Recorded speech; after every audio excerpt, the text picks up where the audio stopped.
Can I pause for a second and just note that we got Brian on here who's getting Congressman Massey on, and our typical lineup includes like homeless people that believe in Bigfoot. Welcome to the Brian Nichols Show, your source for common sense politics on the We Are Libertarians network. The Brian Nichols Show is the fastest growing liberty podcast that brings together people from all means of political thought as we seek to have meaningful conversations about the issues you care about. At the Brian Nichols Show, our goal is to leave the audience educated, enlightened, and informed. And now your host, Brian Nichols. Well, happy Wednesday there, folks. Hump day. Yes, we have made it halfway through the week. We're already in August. Where the heck is time going? And yeah, we're already going to be seeing kids going back to school, right? Well, that's top of mind issue for today's guest. That is Tiffany Justice. She is joining the program from Moms for Liberty. We have 81 chapters, 26 states. There we go. And you see right now, Moms for Liberty is standing up and raising a voice for the kids out there across America who have been locked down for the past year and a half, plus standing up for the educational freedom of parents and also protecting the educational rights of kids. What's being taught in schools? Tiffany is raising the alarm. So with all that being said, onto the show, Tiffany Justice from Moms for Liberty here on the Brian Nichols Show. Thank you for having me today, Brian. Absolutely. Tiffany, thank you for joining us here on today's episode of the program. And it's funny how the show, we've been taking an approach. It seems like everybody, we're going to school. We're talking to people, either we're teaching them about something. So we've had two scientists on the show the past few weeks and on our Wednesday episodes. And now we have you talking specifically about educating our kids. So in that theme, Tiffany, welcome to the program, Moms for Liberty. Chris Goizetta, my marketing guy, got this on my radar. And I started doing some research into the advocacy that you guys are doing and the focus that you have right now in terms of helping really, number one, address the number one issue I see going forward, and that is the education of our kids, especially going into where we are right now as a society, looking at how the schooling system really it's at a crossroads. You see parents starting to stand up, and you're one of the ones standing up. So Tiffany, with that being said, let's introduce you to the Brian Nichols Show audience. So what kind of is your path to liberty, and what got you so active here, focusing on right now what you're doing at Moms for Liberty? So I co-founded Moms for Liberty with Tina Deskovich this past January. And up until that point, I was a school board member for 4 years here in Indian River County. My term ended at the end of November. And so I have 4 kids in public school. I had unpacked a ton of backpacks when I was on the school board, and previous to that as well. My oldest is 16, my youngest is 9. And Tina and I saw behind the education curtain. Tina also has children in public school. She served as a school board member in a neighboring district to me, a little bit north, Brevard County. And we both just looked at each other and said, my goodness, we just spent the past 6 months watching people's liberties be taken away, sat on school boards, watching parents come and express concerns that they were having about their children in school with the distancing and the masking and the curriculum. And we just realized that we needed to do something with the knowledge that we had gained during serving on the school board. And if you know Bill Bennett, he has a funny quote. He said, serving on school board is a lot like being in purgatory. So, you serve for years, you learn a ton, and then you want to turn around and help other parents because there are not, schools don't make it easy anymore to partner with them. Yeah, well, my dad was on the school board. I know it was tough for him, his experience as well, just because it is, and you see this too. There are people who do embrace, and as a sales guy, the thing I hate the most, and that is the status quo. They embrace the incumbent vendor more often than not because it's comfortable. They really don't want to go out there and see what else is out there, because then it makes them have to focus on where maybe they're not doing so hot. And you think about how, and I even think to where I'm from up in northern New York, and just there's such a strong desire to connect with the school and the community. And it's gotten to the point almost where you see certain schools where they kind of just exist because of the community aspect. But I mean, are they getting the kids the best education? Are kids sticking around? Are they going, with the education they're taking and taking career paths that are actually finding, real success? I'm seeing a lot of friends who went to school for 4-year degrees that they're not using, and they're hundreds of thousands of dollars in debt, and they don't know what to do. So, Tiffany, you're talking about Moms for Liberty, and what's been the main approach? I mean, one of the things we talk about here in the show is the problems we see out there, offering liberty-based solutions. So, what are some of those top problems that you're identifying right now? So right now, Moms for Liberty, we have 81 chapters in 26 states. So again, we started in January. And what we know to be true is that the advocacy needs to happen in your own backyard. Local politics is where you can make the biggest change. We know that. We've sat on school board. We know it makes a difference when parents come and interact with their school board and build relationships. So that's what we hope to do with our chapters. Requests come in from around the country, and the chapter chairs express a desire in starting a chapter, and we help them to do that in a number of different ways. And then we encourage them to engage with local government and to protect and defend their parental rights. So as far as solutions are concerned, that's where the solutions are. The solution is an army of moms. My experience on school board taught us, and Tina as well, that you can't do it by yourself, even if you're a conservative school board member, which I was, on a fairly liberal board. You need an army of parents behind you, supporting you, and to make those decisions and to apply pressure to the other board members to do the same. These are our children in these classrooms, and we need to reclaim our parental rights. One of the things we like to say, Brian, is we don't co-parent with the government. These are my children, my choice. We don't co-parent with the government. What a quote that is. I like that. Well, let's look at those public schools, right? You see your average person right now starting to raise the red flag. They say, hold up. I just saw my kid have to stay home for the past year plus in some circumstances. And now I'm hearing they might have to either A, wear a mask when they go back to school, or B, they might not even go back to school yet. What's happening here? This is insanity.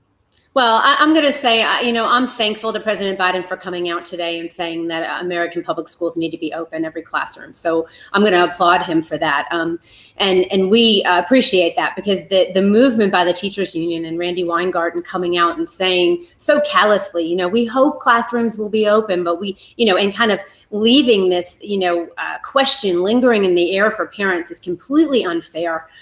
We've had enough. We will not take it. We reject that. America's public school classrooms need to be open for business, and they need to be open for parents to come in and see what's being taught. And unfortunately, parents haven't had a seat at the table, and it's time that we demand that seat at the table, and that's what we're doing. And so if it's going to take an army of moms banding together across the country, standing up and saying, these are our children, this is the future of America, which we care about, we will no longer be silent. So that's what we're seeing. And we're seeing moms at school boards all around the country standing up and speaking out. And it is amazing. These are smart, focused moms who know what they want the future for their children to look like. So, Tiffany, what are your thoughts? Because friend of the show, Corey DeAngelis, he's been on a nationwide tour, state house by state house, raising up awareness in terms of school choice, saying we should be funding students, not institutions. Now, I know my libertarian portion of my audience, their red flags going off because they're saying, well, Tiffany, we see the answer to the problem. Let's just get kids out of these public schools.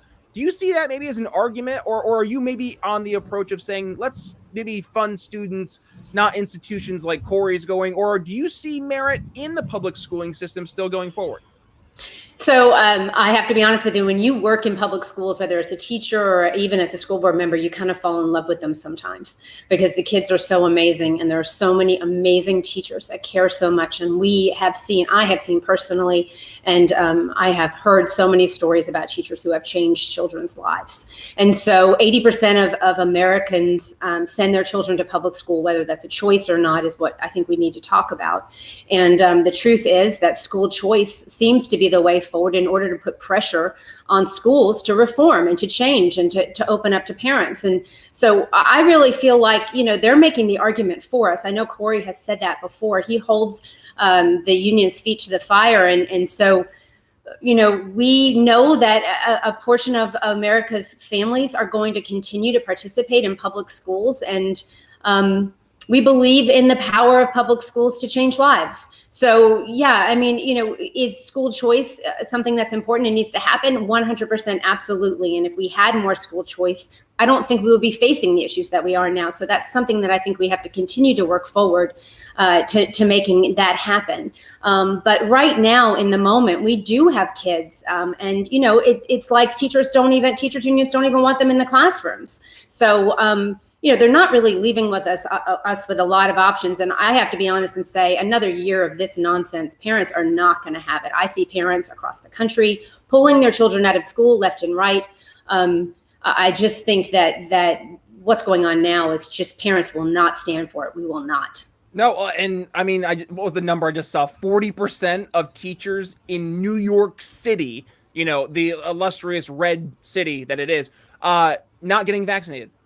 And they're public school teachers, and yet they're the ones saying that they can't have kids come back to school because they might get teachers sick because of all these crazy variants. It's like, well, why aren't you getting vaccinated? And the truth is, and to your point, they don't want to go back to school. A lot of these teachers have unfortunately really gotten comfortable with knowing that they have been deemed essential. They will get paid no matter what. And their union's going to make sure for that. But think about the other, the other roles that have been out there. And I think you're going to see a lot of people really get disdain towards teachers. And this is unfortunate. It is an unfortunate outcome because you have a large, not necessarily a large, a loud group, we'll say, of public school teachers who are unfortunately being, the ones who are going out and they're not setting a good example. They are staying home. I mean, we had here in Philadelphia, teachers just sit in their car in the parking lot. That's productive, right? And I think you're starting to see a lot of people start to stand up. Again, back to my point, start to say, time out, this isn't working. So let's look at those people and let's address those concerns they have. So what are some of the main things you're hearing in the conversations with people? What are the issues that they're bringing to you right now, Tiffany? First I'd like to address the teacher issue because I want to be clear and say, yeah, absolutely. We have teachers who are members of Moms for Liberty because teachers have kids who go to school. So it is not every teacher that does not want to go back to the classroom, and we just don't believe that. What we're hearing from teachers is that it's extremely difficult to stand up against the union to say that they want to come back to classrooms. And I just actually saw a video of some teachers walking out of a school board meeting, and the teacher, there were people filming these teachers walking out, and they made this symbol like cut again across the neck to another teacher who had spoken that night at the meeting. So, I mean, this stuff is real. These are, people that you consider friends or peers and colleagues, and you're having a difference of opinion. I mean, I understood back in March 13th when Ron DeSantis closed Florida schools, there was a lot of uncertainty, and it was, it was fair that teachers were scared to go back. But, we had an evidence of summer camps that were not masking, of different things happening. We saw that it was safe to go back to classrooms, and, it's just unacceptable for the fact, we have kids out in Oregon going to school for 14 days, San Francisco, 14 days. I mean, it's just unacceptable. We can't allow it to happen. There's nothing else I can really say about that. As far as the other issues we're seeing in classrooms, virtual learning opened up a window, right, Brian? To parents were seeing what was being taught to their kids, and they're hearing it and they're watching it and they're saying, wait, what is that? Why are you guys talking about murder? Or why is there so much discussion about suicide or about, all these dark, really dangerous issues that parents were seeing being addressed in like 5-year-olds curriculum, 6-year-olds curriculum. And, parents are throwing the flag. This is the boundary. We're redrawing the boundaries. and some of this stuff just needs to go. We need to get back to teaching reading in America. And if our literacy rates were higher, we wouldn't be seeing the crime that we're seeing right now. And that's something that this country is going to have to address. So you mentioned bringing the focus back to local. You said that earlier. That's the main approach. I think what did you say? The advocacy in your backyard. I like that quote. I wrote that down. So I wholeheartedly agree. We've actually made that one of the main focuses here. That's why we take a really solutions-based approach to how we can help bring change to not just the liberty movement, but also bringing these liberty-based solutions to the world. So let's maybe look at going to this, advocacy in your backyard. When you're talking to parents and they're starting out, they're saying, okay, Tiffany, you've piqued my interest because I'm mad. And I now see that you have a solution in place for me to actually take this unfortunate anger that I find myself with and to now focus it appropriately with some actual solutions. So what are some actionable steps for parents who are listening right now? They say, okay, Tiffany, you've definitely been, piquing my interest. I now identify as one of those angry parents. What would be a next step for a parent interested in joining Moms for Liberty?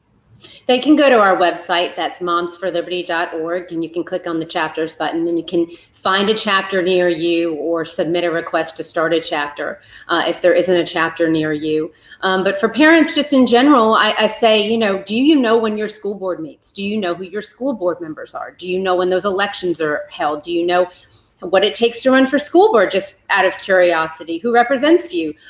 When are the school board meetings held? Have you ever looked at the agendas before?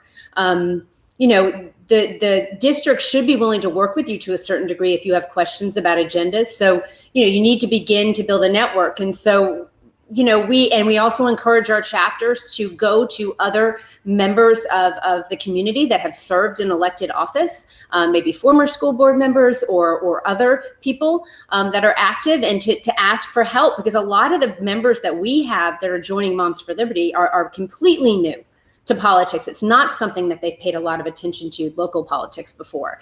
But when national politics feels as out of control as it does sometimes, like right now, local politics is really where you can make the change. So just really empower moms to, trust your instincts. And I hear that a lot, and you really should. And then trust the fact that you are the expert of your child, and you have the right and the responsibility to ask questions about the education that they are receiving in your public school classroom, or your private school classroom for that matter. Let's go back a little bit, because you were talking about this earlier, and I wrote this down, but I wanted to circle back to this. So I feel like Jen Psaki. Let's circle back. So you mentioned when the virtual learning opened the window into what the kids were learning, and you mentioned some of the darker themes that we're seeing being taught to younger kids. But I know that there's been also a lot of just questionable content across the board beyond even that. It's like from being overtly biased in politics to just blatantly going after kids. And you're seeing the firsthand experience a lot of kids experience every single day, that parents really had no perception of what was happening, be it because of just pure apathy or because they truly didn't have the means to see inside. So I'm curious, what else are you hearing from these parents about things that they were seeing? And is there anything in particular that really you've been seeing across the board that has been a reoccurring theme there? Yeah, one of the things that we're seeing is that children that come from biracial families are having issues with some of the way that the curriculum is being taught. And in Williamson County, Tennessee, there was a mom of a second grader who spoke. She's Thai American, and her husband is white, and her son was embarrassed for the fact that he had a white father. And that came out of, he's in second grade. And so you can go to our website, our YouTube channel, or go to the Williamson County Moms for Liberty YouTube channel, and you can hear her testimony. Williamson County, Tennessee did a CRT 101 where they brought in some speakers. And this mom, I was bawling when I listened to it, because, she says that our children love each other. And schools are trying to teach our kids to not love each other. And that's really, when it boils down to it, where I think a lot of moms feel. As far as other issues that are seeping into education that we're seeing, we can have a really local conversation about specific issues that are happening like that, or we can have high level conversations. I just had a reporter asked me about the equity framework in Chicago public schools, and it's predicated on the CDC's declaration that racism is a public health crisis. So then we see the federal government intervening into state education, Brian, which it has never meant to do. It's not supposed to be as involved in state education as it is. And since 2000, that has really changed. And so, just a lot of different issues happening in education. And so as moms are joining us, they're sharing the issues that they're having and the concerns that they're having with the curriculum that they're seeing for their children, whether it's inappropriate content, or if they feel that it's politically biased in some way, or their children are being called out.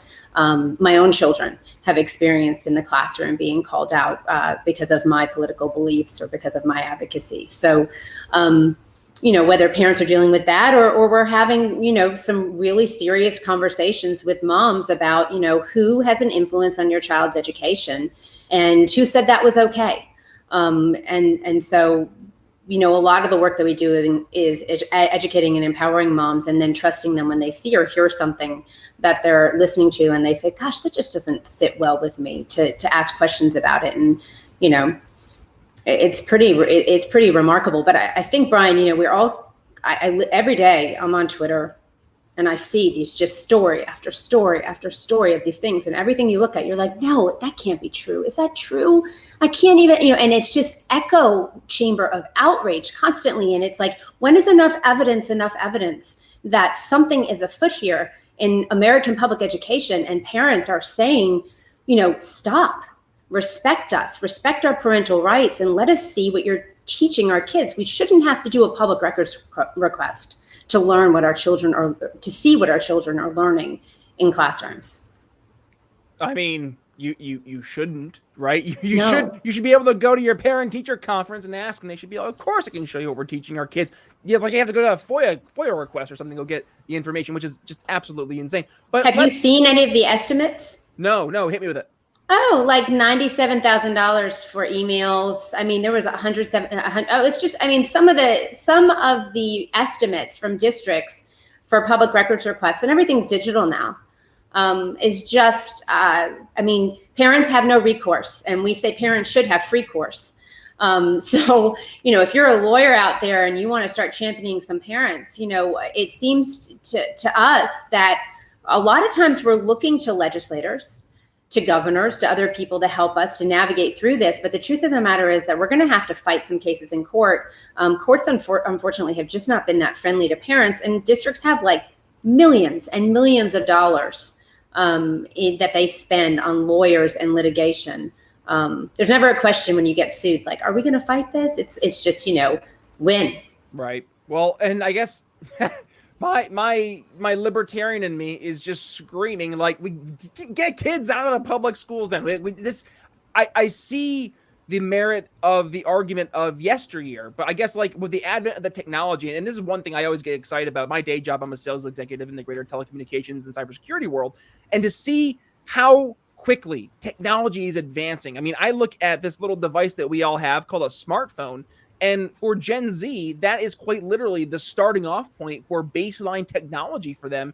And then you think of even younger Gen Z. I mean, not only is that the baseline, but now the idea of an online education where we won't be able to give them the in-person experience, but to fill in the gaps at the very least, we can now start to figure out the better ways to tailor that. But to, I guess, the point you were raising earlier about the value of having that in-person education, having that one teacher that everybody thinks back to that was just awesome, right? That made your life all the better. And I guess the argument that I would say is, well, I would dare say that the best teachers will have more of an opportunity now to thrive in an environment where they're not beholden to this very, bureaucratic, regimented schooling system. I mean, if we all had $1 for every time we heard a teacher say, I want to teach you this, but here's what the state needs me or wants me to teach you for the test. So I have to teach you what I have to teach you for the test. And every time I heard my teacher say that, I cringed a little bit, because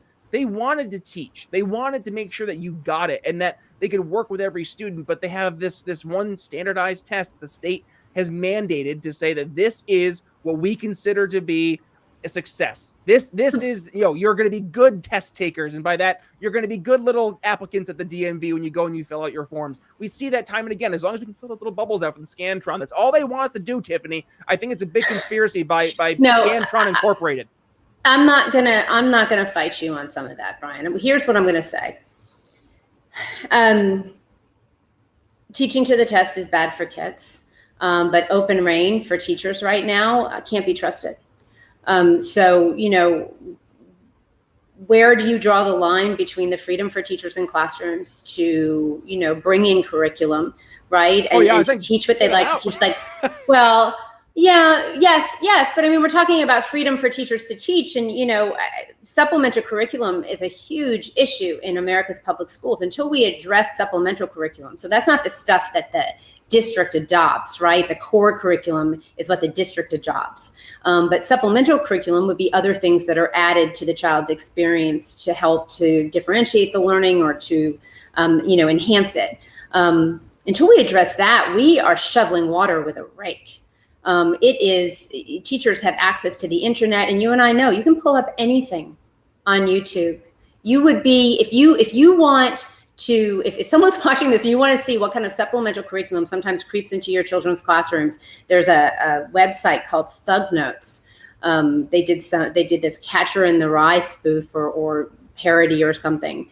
And that was in a 10th grade honors English class, 15-year-olds, and it'll just blow you away. So, the principal was notified about that. They had no idea, it hadn't been approved. But until teachers are held accountable for the other things they're bringing into the classrooms in America, this big talk about, the adopted curriculum is just, we are only touching the surface.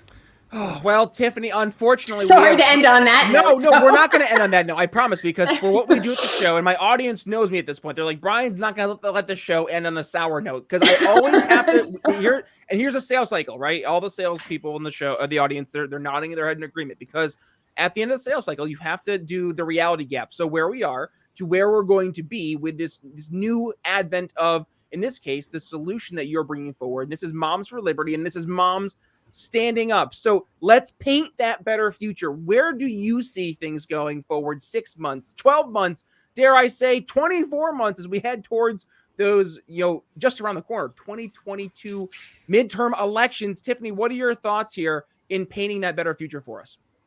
We'd like to have a chapter in every county across the United States. That's 3,000 counties. And when we have chapters in every county, or active parents in every county, and parents that are sitting on school boards, we will start to see real change in public education. And it's not far off. 2022 is around the corner. So if you're watching this and you think you have the skills to serve on your school board, or it's something you might be interested in, reach out to us and we'll try to help direct you for some candidate training or some advice to help you. But the power is with the parents, Brian. We are the many, and we love our children and we love America, and we're going to do everything we can to defend our parental rights and to right this ship to get America moving in the right direction. Well, there you go, folks. Tiffany Justice, the organization is Moms for Liberty. We'll include the links in the show notes. With that being said, Tiffany, thank you for joining us on today's episode of The Brian Nichols Show. Thank you, Brian. I had a great time. Alrighty, folks, that's going to wrap up my conversation with Tiffany Justice, Moms for Liberty. If you enjoyed the episode, well, do me a favor. Please go ahead and share today's episode. Now, of course, this is an episode we want to make sure we are sharing with not just our friends in the Liberty world, but we need to reach the people this is going to impact the most. Let's reach parents. So I'm going to challenge you. Please send today's episode to at least 2 or 3 people you know who have kids in the public schooling system right now, and just say, hey, give this a listen. Listen to what parents are doing right now when they're trying to stand up for their kids' rights. Also, special plug for this episode, also over on the Brian Nichols Show shop, a brand new t-shirt is launching with this episode. It is Fund Students, Not Systems. If you're interested in that shirt, head down to the show notes, but also head to briannicholsshow.com/shop, and you can check out that awesome new shirt. Now, before I go into more merch talk, really quick, where can you go ahead and follow me on social media at @BNicholsLiberty, Facebook, Twitter, Instagram, and TikTok? And please, if you go ahead and you see me tomorrow or Friday or Saturday down in Orlando, Florida, I will be at Young Americans for Liberty Revolution 21. Please make sure you go ahead and tag me. Yeah, I'll be on Media Row having conversations with all the movers and shakers here in the greater Liberty world. Looking forward to having those conversations. But yes, if you want to stop by, please, I would love to get a picture. And I would love to hear your story. If you have been able to help sell liberty outside of our greater Liberty world to your, dare I say, normal, average friends who are out there, I would love to hear your story. So make sure you stop by and say hello. August 5th through the 7th, Young Americans for Liberty Revolution 21. Now, I mentioned some merch. Yes, you're going to be able to get that merch. Plus, we're going to be launching some brand new merch very, very soon. And anybody who stops by the booth at the Young Americans for Liberty Revolution 21 will actually get first dibs and sneak peeks at all the brand new merch. So again, if you're going to be stopping by the booth, make sure you check out some of that awesome merch. But talking about the merch, briannicholsshow.com/shop. It is our proud libertarian Brian Nichols Show shop. And I am so excited to really bring all the great, really the stuff you need to help pique interest. And that's at some points, that's the hardest part, right? Is being able to get people to say, tell me more, because nobody wants to talk about politics anymore.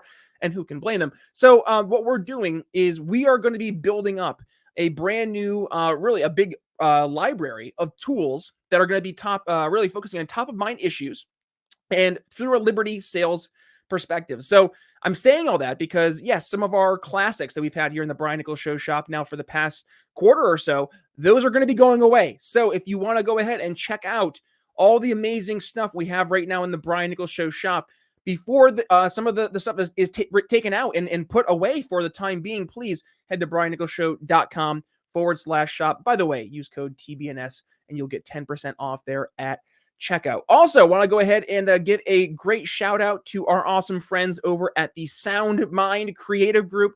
They are doing a brand new docu-series, Follow the Science on Lockdowns and Liberty. If you are interested in having a conversation with them on your podcast, on your show, be it on YouTube, otherwise, I would love to make sure we get them in touch with you. So please email me, Brian at briannicholsshow.com. Yes, they are doing amazing work setting the narrative straight. We are seeing a push right now for more lockdowns in response to the Delta variant. This isn't following the science. Let's actually look and support those individuals who are out there actually setting the record straight. And yes, it is our folks at the Sound Mind Creative Group, Follow the Science on Lockdowns and Liberty. And for those folks who are out there helping us here at the Brian Nichols Show, well, by the way, we just had our awesome Q&A behind the scenes where I answered all of your awesome sales questions. So thank you to I think I had around 10 or so people submit questions that we were able to get to. So I'll be airing that as a bonus episode, but I'll be dropping that for the Patreon here very soon. But to those Patreon supporters, Daryl Schmitz, Laura Stanley, Michael Lemma, Mitchell Mankiewicz, Hody Johns, Craig DaCosta, and the We Are Libertarians channel, thank you for your love, support, and of course, your patronage. And of course, they've gotten this awesome Don't Hurt People, Don't Take People's Stuff bumper sticker, $5, $10 a month. You get that. Plus, you get access to one-on-ones like the Q&A we had here back on Monday. Yes, actual one-on-ones where, if you have any questions, please feel free to reach out. If you are a $5, $10 a month subscriber or a Patreon subscriber, I will go ahead and have those conversations. But also, Jeremy Todd, he's going through bringing all of his sales training to help you be the best salesperson you can possibly be. Chris Guizetta, he's doing all of the amazing work, bringing his marketing guru self to the Liberty world. Yes, the punk rock approach to libertarianism in terms of marketing, but these are the absolutely necessary tools we have to have as we go forward here in the Liberty movement. So if you're interested in supporting the program, briannicholsshow.com/support. And one final plug, and that is for, yes, our 4 easy steps you can implement now to sell Liberty to friends and family ebook. It is a free resource for you to help sell Liberty, because that is, again, the hardest thing we have to do right now is overcome this barrier. So we're here offering tools, and this is one tool you can utilize. Also, I do a daily morning sales huddle. If you're interested in that, please, again, if you sign up for the ebook, you'll be automatically entered right into that weekly email every single day, Monday through Friday, bright and early, right after my morning workout. Also, if you want to go ahead and just sign up for the email, you can go right to the website here, briannicholsshow.com, click the little link there, and you can sign up and drop your email. And yeah, that's all I have for you, I guess. So with that being said, coming up here on Friday, I know I talked a lot there, folks, and hey, no worries, because this upcoming guest on Friday is one, I'm going to let him do a lot of talking, because he's a voice you know and love, and he is one, Larry Sharp. And Larry is joining the program to talk about a brand new book that he has written, and it's called On Happiness, How to Unlock Windows of Opportunity. Excited to discuss that book with Larry and really share that conversation, but also got to pick Larry's brain. Top of mind issues. I want to hear his libertarian perspective as a sales professional. He's been doing this for a number of years. I'd love to hear his take. How can we help sell those issues right now from a libertarian perspective? All that and more coming up here on Friday's episode of The Brian Nichols Show. But with that being said, it's Brian Nichols signing off here on The Brian Nichols Show for Tracy Justice. We'll see you Friday. Thanks for listening to The Brian Nichols Show. Find more episodes at briannicholsshow.com.